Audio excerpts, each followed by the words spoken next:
The alarm came at the worst possible time, during the quiet hours when Sensor Warden Kethra was alone at her station on Outpost Yellen 9, drinking cold tea and watching the endless darkness of space through her viewing screen. She had worked this post for 15 years, and in all that time she had never seen anything that surprised her, because the Velathari Dominion knew everything about the galaxy they ruled.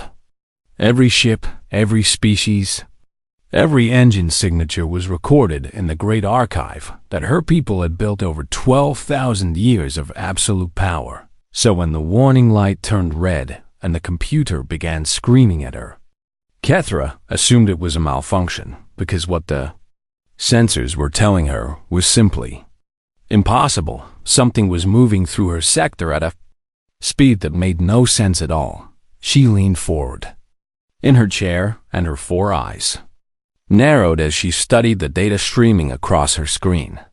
The object was traveling at 97% of the speed of light, not through subspace or warp-folded dimensions like every civilized species traveled, but through normal space using what appeared to be raw thrust from engines that should not exist. Kethra ran the identification program and waited for the archive to tell her what species had built this vessel, and where it had come from, and why it was moving so impossibly fast. The archive returned nothing. She ran the program again, thinking there must be an error somewhere in the system. But the result was the same. No match found. No species identified. No engine signature recognized. No communication frequency cataloged. The hull of the unknown ship was made from materials that the archive had never recorded in 10 million years of galactic history. Kethra felt something she had not felt since she was a small child hiding under her bed during a storm. She felt afraid. She reached for her communication panel and sent an emergency message to High Command. And within minutes, her quiet little outpost became the center of attention for the most powerful empire the galaxy had ever known. Admiral Yothran received the report while he was eating dinner with his family in the capital city of the Dominion homeworld, and he read the words 3 times before he believed them, because the implications were terrifying. Unknown contact was a phrase that had not been spoken in the halls of power for 3,000 years. The Dominion knew everyone and everything in their territory and far beyond it, and the idea that something could exist without their knowledge was deeply disturbing to beings who had built their entire civilization on the certainty of their own supremacy. The ruling Arshanet convened an emergency session in the Chamber of Eternity, a vast hall of black stone and golden light, where the 12 immortal rulers of the Dominion had gathered to make decisions since before most species in the galaxy had learned to use fire. They watched the sensor data on a massive holographic display, and they saw the unknown vessel cutting through their territory like a blade through silk, heading straight for the galactic core without slowing down or changing course or responding to any attempt at communication. Senior Archon Vethril, the oldest and most powerful of the 12, spoke first, and his voice echoed through the ancient chamber like thunder rolling across mountains. What is this thing, and where did it come from? No one could answer him. The intelligence services had no information, because they have never encountered anything like this before. The military analysts could not explain how any ship could move so fast through normal space without tearing itself apart. The scientists were baffled by the energy readings, because the power output required for such speed would drain a small star in a matter of days, and still the unknown vessel kept moving, burning through the darkness towards some destination that no one could predict, ignoring every attempt to make contact, as if the mighty Velathari Dominion was beneath its notice. Kethra watched from her little outpost as more and more sensor stations across the sector began tracking the object, and she gave it a name because it needed one: Object Yellen 7. After her station and the 7th alert of her career, But this was nothing like the other 6 alerts, which had all turned out to be space debris or malfunctioning probes or lost cargo ships from minor species. This was something new and something terrifying. The object did not behave like any vessel Kethra had ever seen. It did not slow down to navigate around obstacles. It did not adjust its course to avoid Dominion patrol routes. It did not broadcast any identification codes or distress signals or warnings. It simply moved with a kind of purpose that made Kethra think of predators she had seen in nature documentaries. Creatures that locked onto their prey and never stopped until they caught it. She reported her observations to High Command and suggested that perhaps the object had a specific destination in mind. That perhaps it was not just passing through, but was actually going somewhere important.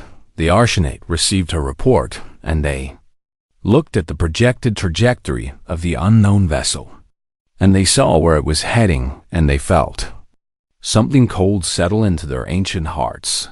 The object was on a direct course for the dead system of Kethvoron, a place that the Dominion had quarantined 6,000 years ago. After they destroyed the species that had lived there, no one was allowed to go to Kethvoron. No one was allowed to speak of what had happened there. The very name of the species that had died in that system had been erased from the archive, as if they had never existed at all. But someone remembered. Someone out there in the darkness between the stars had received a message and had come to answer it. And now the Dominion was faced with a question they had never had to ask before. What do you do when something appears from nowhere, moves faster than anything you have ever seen, and heads straight for the one place in your entire empire that you never want anyone to find? The 12 Archons looked at each other across the Chamber of Eternity, and for the first time in 3,000 years, they did not know what to do next. Fear had returned to the heart of the Dominion, carried on the wings of a single unknown ship that refused to stop or slow down or explain itself, and somewhere in the cold darkness of space, Object Yellen 7 kept burning toward its destination, patient and silent and utterly unstoppable. Empire on the Edge. Part 2. Fleet Commander Yothran stood on the bridge of his flagship, the Eternal Vengeance, and watched the unknown vessel on his tactical display as it burned through space like nothing he had ever seen before. He had been given 12 dreadnoughts, the finest warships in the entire Dominion fleet, each one capable of destroying a planet, and each one crewed by warriors who had never known defeat in their entire lives. His orders were simple: intercept the unknown vessel, identify who had built it and where it came from, and if it proved hostile, destroy it without mercy. Yothran had fought in 17 wars and had never lost a single battle. He was considered the greatest military commander of his generation, and perhaps the greatest in the last 1,000 years. His name was spoken with respect and fear across 100 star systems, but as he watched the unknown ship on his screen, he felt something he had not felt since he was a young officer facing his first enemy. Uncertainty. His fleet had folded space and positioned themselves directly in the path of the unknown vessel, creating a blockade that nothing should be able to pass through.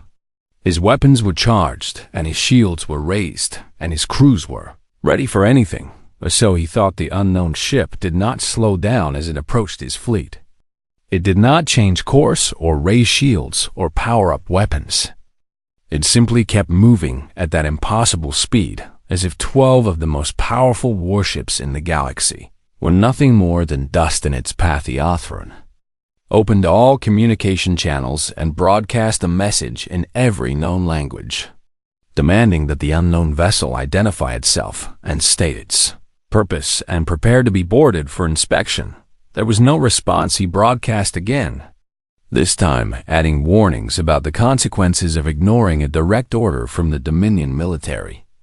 And still there was nothing but silence from the approaching ship. His sensor officer, a young female named Theris, looked up from her station with fear in her eyes and told him something that made his blood run cold. "Commander, the vessel is accelerating." Yothran stared at her because what she was saying was impossible. The ship was already moving at 97% of the speed of light, faster than any vessel should be able to travel through normal space. And now she was telling him it was going even faster. "That cannot be correct," he said. "Check your instruments again." Ferris checked their instruments 3 times, and the result was always the same. The unknown vessel was accelerating, pushing past limits that the greatest scientists in the Dominion had declared absolute and unbreakably. Yothran made a decision that would haunt him for the rest of his life. He ordered his weapons officer to fire a warning shot across the bow of the unknown ship. A blast of energy that would show the power of the Dominion without actually destroying the vessel. The shot was fired, and it blazed through space like a small sun, bright enough to be seen from 1,000 kilometers away, and then the unknown ship did something that Yothran's tactical computer flagged as non-survivable maneuver because no living crew could have survived. What happened next? The vessel executed a lateral burn that generated 47 times the force of gravity. A turn so sharp and so fast that it should have crushed everything inside the ship into paste.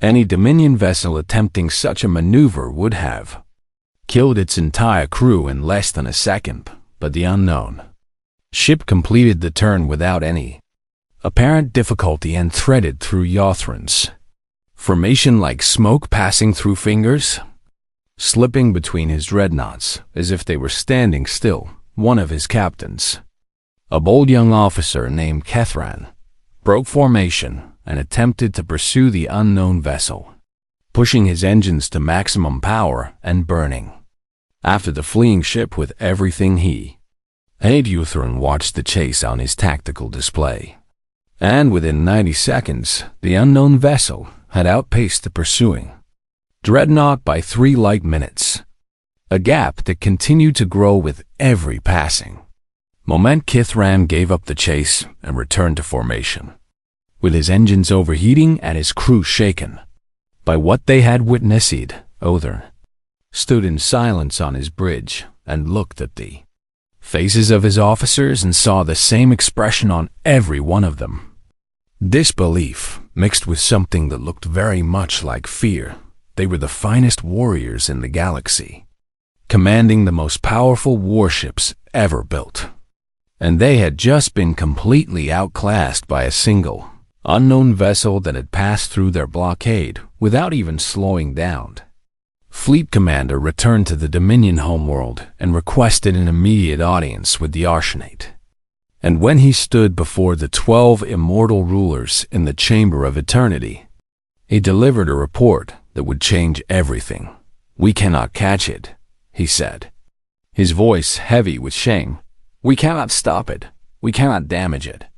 We cannot communicate with it, and we do not know what it is or where it came from."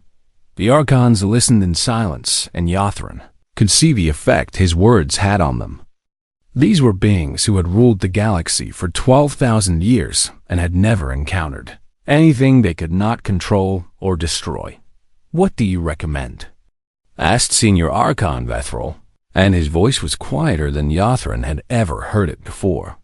"I recommend we observe and gather information," Yothran replied, "because until we understand what we are dealing with, any action we take could make things worse."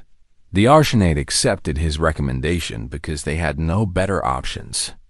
And so the Dominion watched and waited as the unknown vessel continued on its course toward the forbidden system of Yothran returned to his flagship and spent long hours staring at the sensor data, trying to understand what kind of species could build a ship that moved so fast and maneuvered so sharply, and ignored every attempt at communication. He found no answers in the data, only more questions. Who were these beings who traveled through normal space at nearly the speed of light? What kind of bodies did they have that could survive acceleration forces that would kill any known species? Why were they heading to a dead system that the Dominion had destroyed 6,000 years ago? And most troubling of all, if this was just one ship, how many more were out there in the darkness, waiting to reveal themselves? The fear that had taken root in the heart of the Dominion continued to grow, fed by uncertainty and the terrible suspicion that everything they thought they knew about the galaxy was about to change forever. The unknown vessel reached the dead system of Kethvorin on the 47th day after it was first detected. And every sensor in the Dominion was watching as it slowed down for the first time since entering their territory. Kethvorin was a place of ghosts and silence, a system that the Dominion had turned into a graveyard 6,000 years ago, when they crushed a rebellion by a species called the Rithani, who had refused to submit to Dominion rule. The Rithani had been a proud people, artists and scientists and dreamers who believed that freedom was more important than survival.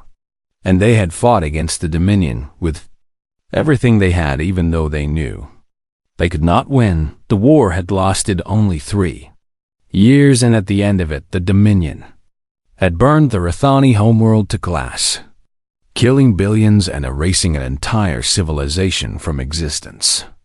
The survivors had fled into deep space in a desperate refugee fleet, but the Dominion had hunted them down and destroyed them all, or so they believed. The name Rithani had been removed from the Great Archive. Their history had been erased. Their art and music and literature had been destroyed. Even speaking of them was forbidden under penalty of death. The Dominion wanted the galaxy to forget that the Rithani had ever existed. And for 6,000 years, their wish had been granted. But now the unknown vessel was entering orbit around the 4th planet of Kethvorin, the world where the Rithani had built their cities and raised their children and dreamed their dreams before the Dominion turned everything to ash and ruined Senior Archon. Vethrol watched the sensor feed from his private chamber in the capital and felt a coldness spreading through his ancient body. He was the only member of the current Arshanet who had been alive during the Rithani War, and he remembered things that he had tried very hard to forget. He remembered the screams as the cities burned. He remembered the way the Rithani children had looked up at the sky as the warships descended. He remembered giving the order to spare no one, because the Dominion could not afford to show mercy to those who defied them. And now something had come to that dead world. Something unknown and impossibly fast. And Vethrol felt in his heart that a reckoning was approaching. The unknown vessel completed 3 orbits of the Rithani homeworld, scanning the surface with sensors that the Dominion could not identify, recording the evidence of what had been done there 6,000 years ago. And then, for the first time, it transmitted a message. Every communication station in the Dominion received the signal at the same moment. A broadcast so powerful that it overwhelmed all other traffic and demanded attention from everyone who heard it. The message was in Old Rithani, a language that no living being had spoken in millennia, a language that had been deliberately erased from every database and every teaching program in Dominion space. But the archive still contained translation protocols that had been locked away in classified files. And when the message was decoded, the words made the Arshanet's blood run cold. "We received your signal," the message said. "We are sorry it took us so long. We are coming." Attached to the message was a data packet. And when the Dominion's intelligence services opened it, they found something that shattered everything they thought they knew about what had happened 6,000 years ago. It was the last broadcast of the Rithani refugee fleet, a desperate plea for help sent into the depths of space as the Dominion's warships closed in for the final kill. The Rithani had aimed their transmission at the unexplored regions beyond the galactic rim, hoping against hope that someone out there might hear them and come to their aid. The message described what the Dominion had done to them. It told of the burning cities and the murdered children and the systematic destruction of everything they had built. It begged for help, for justice, for someone to remember them when they were gone. And someone had heard. Someone far beyond the edge of known space had received that desperate cry for help.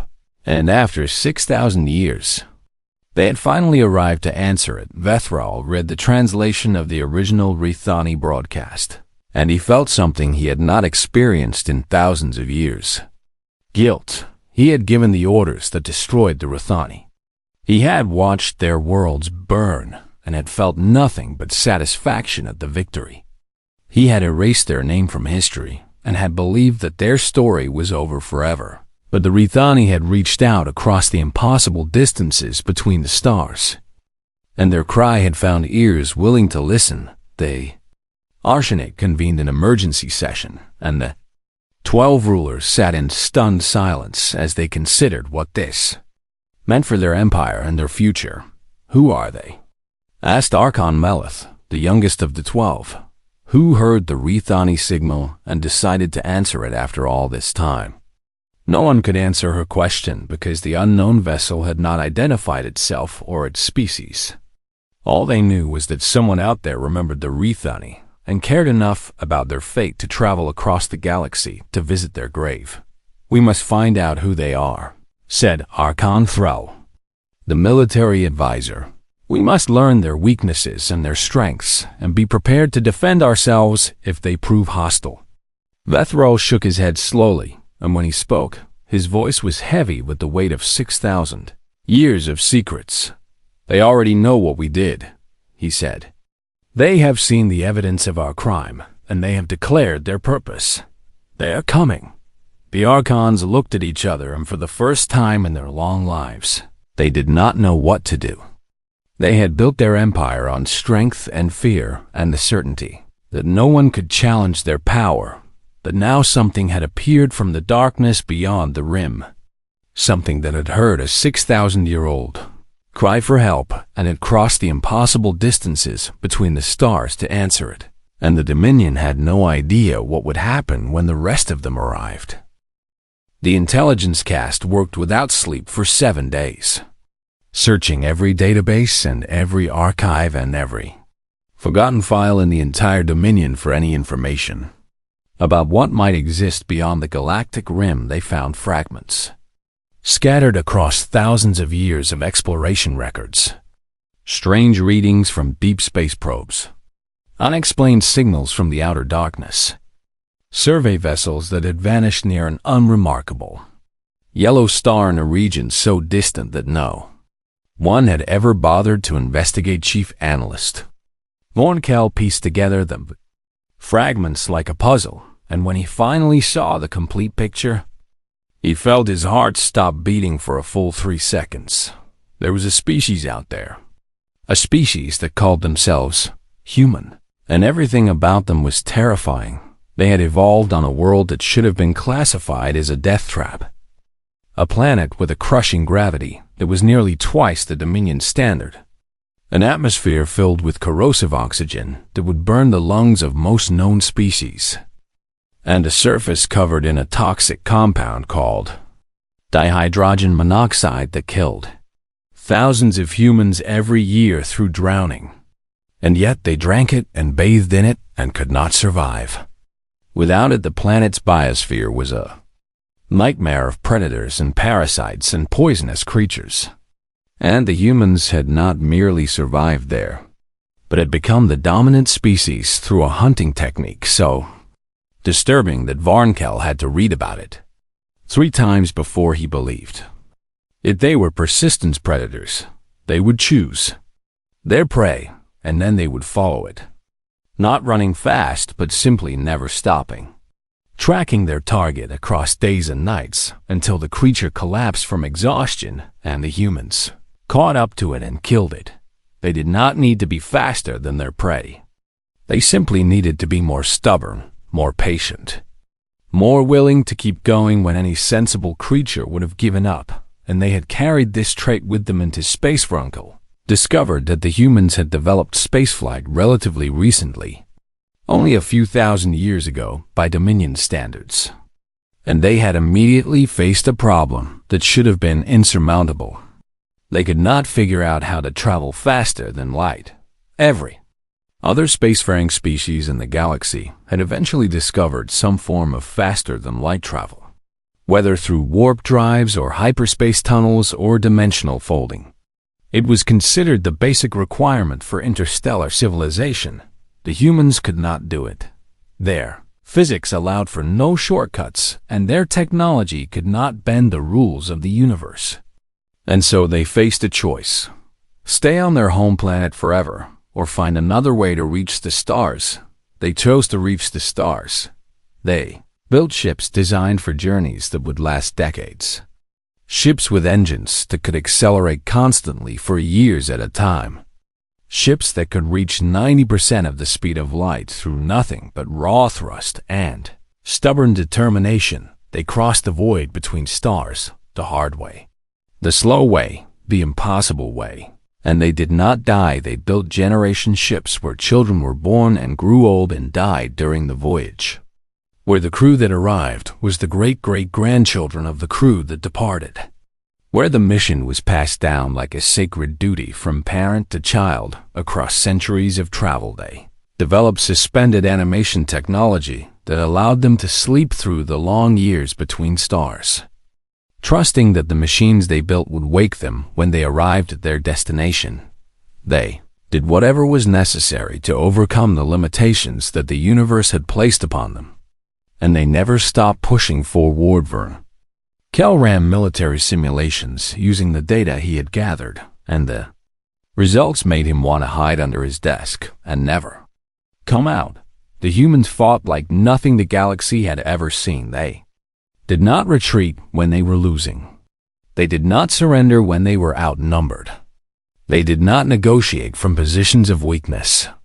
They simply kept coming, wave after wave, generation after generation, until they won or until there was no one left to fight. They formed emotional bonds with other species they encountered, adopting alien creatures as friends and family, and protecting them with the same ferocity they showed toward their own children. And they remembered everything. They kept records of every injustice done to them and to those they cared about, and they passed those records down through the generations like precious treasures, nurturing their grievances until the time came to settle accounts. The Rithani broadcast had reached them 6,000 years ago, a cry for help from a species being destroyed by an empire that thought itself invincible. The humans had heard that cry, and they had made a promise to answer it.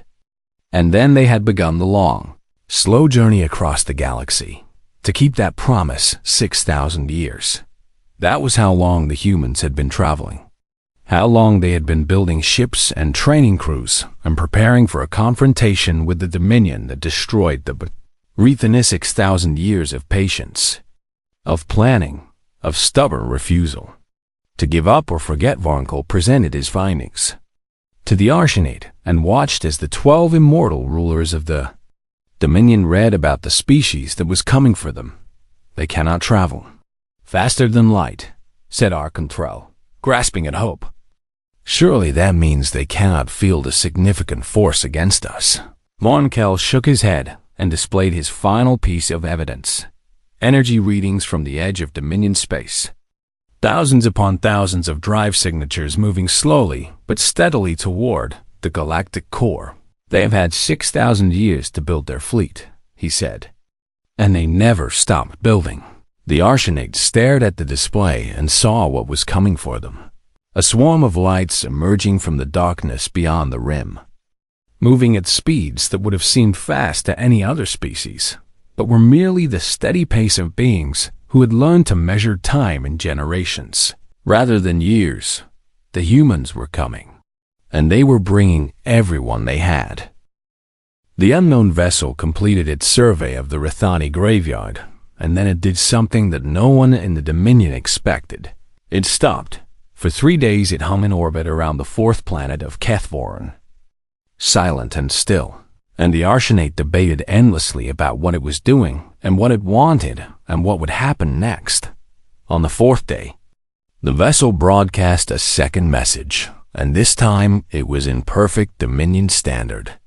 Clearly learned from the communications it had intercepted during its journey through their territory. Every screen in the Empire lit up with the same words. And billions of Dominion citizens stopped what they were doing to read the message from the beings who had crossed the galaxy to find them. "We know what you did here." The message began. "We have scanned your dead world, and we have seen the glass plains where cities once stood. And we have found the bones of children in the ruins of schools that will never teach another lesson. We know what you are." The message continued. "We have studied your history and your conquests, and we have counted the species you have destroyed and the civilizations you have erased and the futures you have stolen. The Rithani asked for help 6,000 years ago, and we have come to honor that request, late but not forgotten. Because we do not forget, and we do not abandon those who call out to us. This ship is not a war fleet. This ship is a messenger sent ahead to deliver a choice. The fleet is behind us. Senior Archon." Vethral read those 4 words and felt the weight of 6,000 years of guilt pressing down on his shoulders. The fleet is behind us. A simple statement that carried the promise of consequences he had never imagined facing. The message continued without mercy or hesitation. "You have time. Not much, but enough to choose what kind of ending you want to write for yourselves. Release the conquered. Every species you have enslaved must be freed and given the right to determine their own future. Return the stolen. Every world you have taken must be returned to those who once called it home or to their descendants if any survive. Make what amends can be made. We know that the Rithani cannot be brought back, and we know that some wounds cannot be healed. But you will make the attempt, or we will make it for you. Or choose defiance, as is your right. And we will come for you with everything we have, and we will not stop until your empire is ash and memory. The same fate you gave to the Rithani and so many others. You have ruled this corner of the galaxy through fear for 12,000 years. You have crushed every species that resisted you and erased every culture that refused to bow. You have believed that your power made you untouchable and your cruelty made you safe. You have never met a species that does not fear death. Allow us to introduce ourselves. We are humanity. We are the answer to every unanswered prayer your empire has silenced. We are the consequence you never believed would come. And we are very, very patient. The choice is yours. Choose well." The message ended, and the vessel's engines blazed to life, and it vanished into the darkness, heading back toward the galactic rim at that impossible speed, leaving the Dominion alone with the weight of a decision that would determine the fate of their entire civilization in the Chamber of Eternity. The 12 Archons sat in silence and stared at each other across the ancient table where they had made decisions that shaped the galaxy for millennia. "We must fight," said Archon Thrall, his voice shaking with fury. "We cannot allow these primitives to dictate terms to us. We are the Dominion. We have ruled for 12,000 years. We will not bend to the threats of persistence hunters from a death world. And how do you propose we fight?" asked Archon Melith. "Their messenger ship passed through our best fleet like it was not even there. Our fastest vessels cannot catch them. Our weapons cannot hit them. And according to our intelligence reports, they have had 6,000 years to build a force designed specifically to destroy us." "She is right," said Archon Vethral, and his voice was old and tired and heavy with regret. "We cannot win this war. We can only choose how we lose. Then what do you suggest?" demanded Thrall. "That we surrender everything we have built, everything our ancestors sacrificed, everything that makes us who we are." Vethral looked at his fellow Archon, and for the first time in thousands of years, he spoke the truth that he had kept hidden in his heart since the day he ordered the destruction of the Rithani. "Homeworld, what we have built is a monument to cruelty," he said. "What our ancestors sacrificed was their honor and their decency. What makes us who we are is the suffering of countless species who had no power to stop us. The humans are not coming to destroy us because they hate us. They are coming because we made ourselves worthy of destruction. And now we have a choice. We can continue to be what we have always been and face the consequences. Or we can become something different and earn the right to survive. The Arshenate debated for 7 days and 7 nights. And in the end, they could not agree. But it did not matter because the choice had already been made across the Empire. The conquered species had heard the human message too.